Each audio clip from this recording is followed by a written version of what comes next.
ያዘጋጀነው ጎዶ ውስጥ እየቀላቀልን እየቀበርን እንገኛለን ማለት ነው። እንዳልኳችሁ ጎዶ ወይም ደግሞ የፓፓዬ መትከያው ጎዶ 60 ሳንቲሜትር ነው ብያቸዋለሁ። የ30 ሳንቲሟን የላይኛዋን ፍሬ ብቻ የውስጠኛውን ደግሞ የብቻ ብዬ ነግሬያቸዋለሁ ከአሁን በፊት ያው እንዳየነው ማለት ነው።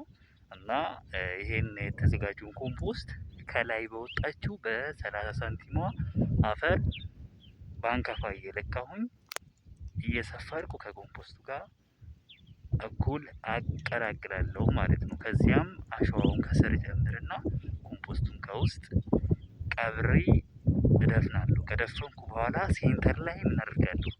የሆነች እንጨት ምልክት ያችን አስቀምጣለሁ ማለት ነው። ከዚያ በኋላ ልክ ችግኙ ሲመጣ ያችን ብድግ አድርጌ ሴንተር ላይ ምን እላለሁ? ችግኛውን እተክላለሁ ማለት ነው። እና በዚህ መንገድ እንደምታዩት የተዘጋጀ ኮምፖስት ይሄ ነው። ልክ ከኋላ ከጀርባ ደግሞ የምትመለከቱት በዚህ መልኩ የተቀበረ ነው ማለት ነው። ምንም ከኋላ ምንም ነገር አይታይም ወይ ደግሞ ምንም ኮምፖስት አይታይም። ነገር ግን ይቺ የቀረዋ ፓርት ይቺ የምታዩት ልክ በዚህ መልኩ ነው ይሄም የተዘጋጀው ከኋላ ያለው የተቀበረው ሙሉ በሙሉ ማለት ነው። እና ይሄን ይመስል ነበረ። ቀጣዩን አብረን እናያለን።